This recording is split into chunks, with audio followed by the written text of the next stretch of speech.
Hey Psych2Goers, welcome back. What do you think makes a parent toxic? Most people would say it's being narcissistic and controlling, while others might answer being too harsh and overly critical. Abuse, be it physical, mental, or emotional, and neglect certainly plays a big part too, in what you would consider toxic. But what about some of the less obvious and easy to spot signs? What about the red flags so subtle we don't even see them? Let's talk about it. Here are 7 subtle signs your parent may be toxic. Number 1, they're unsupportive and don't believe in you.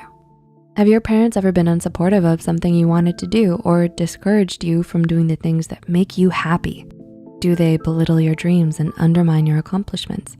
Did they tell you things like, you're just wasting your time with that when you should be doing this instead?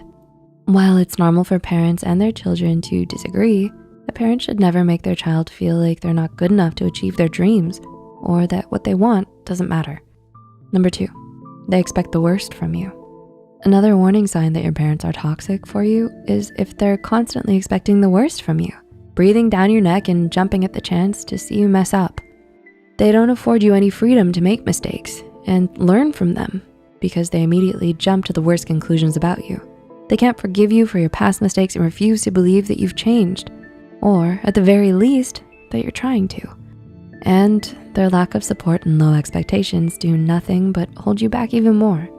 3, they pressure and overburden you. The pressure of living up to your parents' expectations weighs heavy on every child, especially for those who excel at school or have a lot of talent.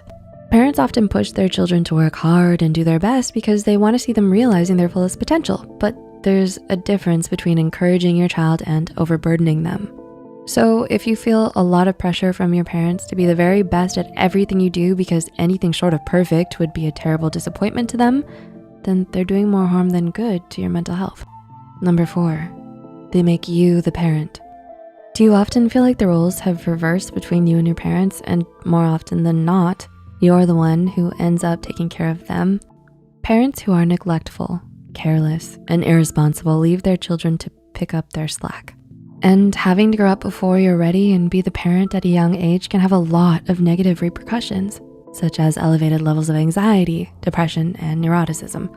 Many parentified children also tend to grow up to be people pleasers who gravitate towards emotionally dependent and exploitative partners and friends.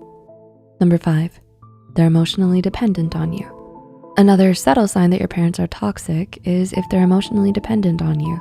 Now, this can be hard to spot because oftentimes we simply excuse these problematic behaviors as a sign that our parents love us too much.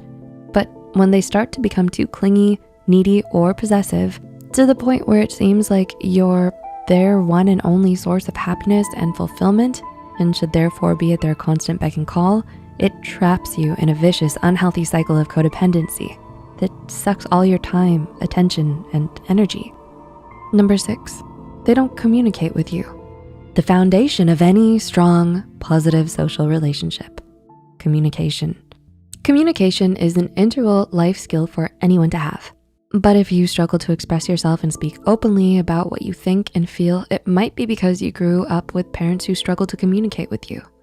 Maybe it was because they felt awkward and didn't know how to talk to you about serious issues, or thought that simply not speaking about it would eventually make it go away. Maybe they'd give you the cold shoulder treatment to manipulate you into doing as they say or express their disappointment in you. Whatever their reasons might be, the bottom line is there's no excuse for cutting off communication with your child. And number 7, they use you as a pawn in their problems. If your parents use you as a pawn in their own problems, then they are, no doubt, toxic parents. This is something that commonly happens in unhappy marriages or divorced families.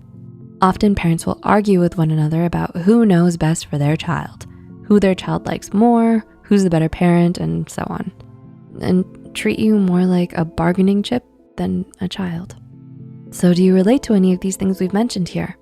Has watching this video made you understand a little bit better about how your struggles of growing up with a toxic parent affected you? As American author Susan Forward once said, people can forgive toxic parents, but they should do it at the conclusion and not at the beginning of their emotional house cleaning. It's okay to get angry about what happened to you, to grieve over the fact that you never had the parental love that you yearned for. So if you or anyone you know is seriously struggling because of a toxic relationship, be it with your parents or otherwise, then don't hesitate to reach out to a mental health care professional today and seek help. Did this video help you find some insight? Please like and share it with friends that might find value in the video too. Make sure to subscribe to Psych2Go and hit the notification bell for more content. All the references used are added in the description box below. Thanks for watching, and we'll see you next time.